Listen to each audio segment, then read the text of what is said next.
Cindaku atau dikenal sebagai manusia harimau merupakan makhluk mitologi yang digambarkan sebagai sosok manusia yang dapat berubah wujud menjadi setengah harimau dan bisa berdiri layaknya manusia. Konon Cindaku dikenal sebagai manusia yang memiliki ilmu magis yang didapatkan dari warisan secara turun-temurun. Kisah mengenai Cindaku hingga sekarang masih lekat pada masyarakat Jambi, khususnya bagi masyarakat di daerah Kerinci. Kisah manusia harimau Cindaku bermula dari kisah tentang legenda dari nenek moyang orang-orang Kerinci yang disebut Tingkas. Tingkas adalah sebuah kelompok yang membina hubungan baik dengan harimau dan bertugas sebagai penjaga batas dari manusia dan harimau itu sendiri. Hal inilah yang menjadi alasan mengapa seorang Cindaku bisa mengubah wujud mereka menjadi setengah harimau, agar mereka bisa menjadi perantara antara harimau dan manusia, sehingga kedua belah pihak tidak menyalahgunakan peran mereka sendiri. Menurut kepercayaan orang Bali, Leyak adalah manusia biasa yang mempraktikkan sihir jahat atau kerap diidentikan dengan perilaku jahat para penganut ajaran kiri atau pengiwa. Leyak atau calon arang digambarkan sebagai makhluk raksasa yang memiliki mata besar, bergigi tajam, dengan perawakan tinggi besar, serta berbulu dengan lidah menjulur panjang.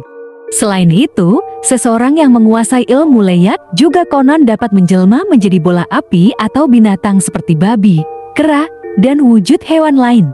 Di siang hari, Leyak tampak seperti manusia biasa, tetapi pada malam hari ia akan berada di kuburan untuk mencari organ-organ dalam tubuh manusia yang digunakannya untuk membuat ramuan sihir. Dikisahkan bahwa Leyak akan mati apabila kepalanya terpisah dari tubuhnya dalam jangka waktu tertentu. Dalam lontar Durganing Purwa dinyatakan bahwa terdapat sekitar 35 jenis Leyak. Garuda adalah salah satu makhluk mitologi Indonesia yang diyakini memiliki keberanian dan mau berkorban melawan kezaliman hingga titik darah penghabisan. Kisah tentang Garuda terdapat pada kepercayaan Hindu dan Buddha yang tertuang di dalam kitab Mahabharata dan Purana. Makhluk tersebut digambarkan memiliki tubuh berwarna emas dengan sayap berwarna merah dan wajahnya berwarna putih. Garuda juga digambarkan sebagai sosok yang sangat besar hingga tubuhnya mampu menghalangi matahari. Garuda seringkali dilukiskan memiliki kepala lalu sayap serta ekor dan moncong burung elang, tetapi memiliki tubuh dan tangan serta kaki seorang manusia. Ia merupakan musuh bebuyutan para ular karena pernah terlibat pertengkaran dan menahan ibunya. Dalam mitologi Jawa, Kanjeng Ratu Kidul merupakan ciptaan dari Dewa Kaping Telu yang mengisi alam kehidupan sebagai Dewi Padi atau Dewi Sri dan Dewi Alam yang lain. Sedangkan Nyi Roro Kidul mulanya merupakan putri kerajaan Pajajaran bernama Dewi Kadita yang diusir ayahnya karena ulah dari ibu tirinya. Dalam perkembangannya, masyarakat cenderung menyamakan Nyi Roro Kidul dengan Kanjeng Ratu Kidul. Meskipun dalam kepercayaan kejawen, Nyi Roro Kidul adalah bawahan setia dari Kanjeng Ratu Kidul. Nyi Roro Kidul digambarkan sebagai sosok wanita cantik bergaun hijau yang tinggal di istana yang terletak di pantai selatan. Ada larangan yang mengatakan bahwa tidak boleh memakai baju hijau di sepanjang pantai selatan Jawa. Karena mitosnya, Nyi Roro Kidul sangat menyukai warna hijau dan bisa saja orang tersebut ditarik masuk ke dalam istananya untuk dijadikan tentara atau pelayan dan tak akan pernah bisa kembali.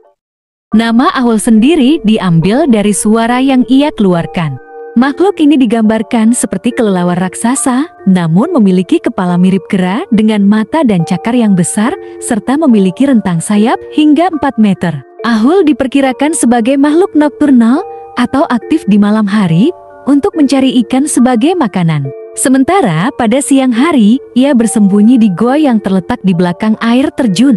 Menurut kabar yang beredar, Ahul mendiami gunung salak dan hutan tropis di Pulau Jawa. Laporan mengenai Ahul terjadi pada tahun 1927 ketika naturalis Dr. Ernest Bartels sedang menjelajahi air terjun di lereng Gunung Salak.